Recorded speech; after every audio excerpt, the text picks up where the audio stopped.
अस्सलाम वालेकुम नाजरीन। आज के इस एक्सप्लेनर में एक ऐसी ज़बरदस्त और ब्रेकिंग न्यूज़ पर बात होगी जो सिंध के उन नौजवानों के लिए किसी खुशखबरी से कम नहीं, जो एक मुस्तकिल सरकारी नौकरी की तलाश में हैं। हेल्थ डिपार्टमेंट सिंध ने एक बहुत बड़ा ऐलान किया है और आज हम उसका मुकम्मल और तफसीली जायज़ा लेंगे। अब देखें, आजकल के इस दौर में एक परमानेंट और सिक्योर सरकारी नौकरी मिल जाना मतलब ये किसी ख्वाब से कम नहीं होता है ना। और यही वजह है कि ईपीआई यानी एक्सपेंडेड प्रोग्राम ऑन इम्यूनाइजेशन का ये नया इश्तिहार इतनी तवज्जो हासिल कर रहा है। ये वो डिपार्टमेंट है जो सालों से खामोशी से लाखों जानें बचा रहा है और अब सरकारी मुलाजिमत के ख्वाहिशमंद लोगों के लिए इसने एक इंतहाई शानदार दरवाज़ा खोल दिया है। तो चलिए सीधा इसकी डिटेल्स में चलते हैं। आखिर ये पोस्ट है क्या? ईपीआई वैक्सीनेटर, जिसका स्केल बीपीएस 6 है। और हाँ, यहां ये बात जहन में रहे कि ये कोई आम सी डेस्क जॉब नहीं है जहां कुर्सी पर बैठकर दिन गुजर जाए।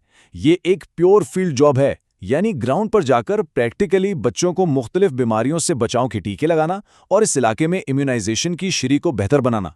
और सबसे बड़ी बात, ये एक बाकायदा और मुस्तकिल सरकारी ओहदा है। लेकिन इस जॉब की जो सबसे अहम बात है ना, जो वाकई दिल को लगती है, वो इसका बुनियादी मकसद है। ये सिर्फ हर महीने तनख्वाह लेने का जरिया नहीं है। सोचे जरा, इस काम के जरिए मासूम बच्चों को इन जानलेवा बीमारियों से महफूज रखा जाएगा जिनका इलाज वैक्सीन के जरिए मुमकिन है। असल में देखा जाए तो एक वैक्सीनेटर किसी खामोश हीरो से कम नहीं होता, जो हर रोज निकलकर सोसाइटी की इतनी बड़ी खिदमत कर रहा होता है। और इस मिशन की एक और खास बात, जिसे हम बिल्कुल एक गेम चेंजर कह सकते हैं, वो इसका दायराकार है। आमतौर पर सरकारी भर्तियां किसी एक सेंट्रल हेडक्वार्टर या बड़े शहर तक महदूद होती हैं, लेकिन यहां ऐसा नहीं है। ये भर्तियां सिंध के दर्जनों अजला में बाकायदा यूनियन काउंसिल की बुनियाद पर की जा रही हैं। यानी मकसद बिल्कुल साफ है, हर मकामी इलाके, गांव और मोहल्ले को कवर करना। अब जरा इस लिस्ट पर नजर डालें। कराची जैसे बड़े मेट्रोपोलिस को कितनी बारीकबीनी से कवर किया गया है। कराची रीजन का कोई एक जिला भी ऐसा नहीं जिसे नजरअंदाज किया गया हो। डिस्ट्रिक्ट सेंट्रल हो, east, Korangi, Malir, south, west या फिर जिला की माड़ी, इन तमाम डिस्ट्रिक्ट्स की मुख्तलिफ यूनियन काउंसिल्स में असामियां मौजूद हैं। मुकामी नौजवानों के लिए ये वाकई एक ज़बरदस्त मौका है। और बात सिर्फ कराची पर आकर ख़त्म नहीं होती। अंदरूनी सिंध का एक बहुत वसी इलाका इसमें शामिल है। इस टेबल में देखें, बदीन, दादू, हैदराबाद, जामशोरो, मिट्यारी और सजावल से लेकर टंडू मोहम्मद खान, ठट्टा, मीरपुर खास, थर पारकर, उमरकोट और नौशहरो फिरोज तक, मतलब तकरीबन पूरे सूबे को ही इस ज़बरदस्त मुहिम का हिस्सा बना लिया गया है।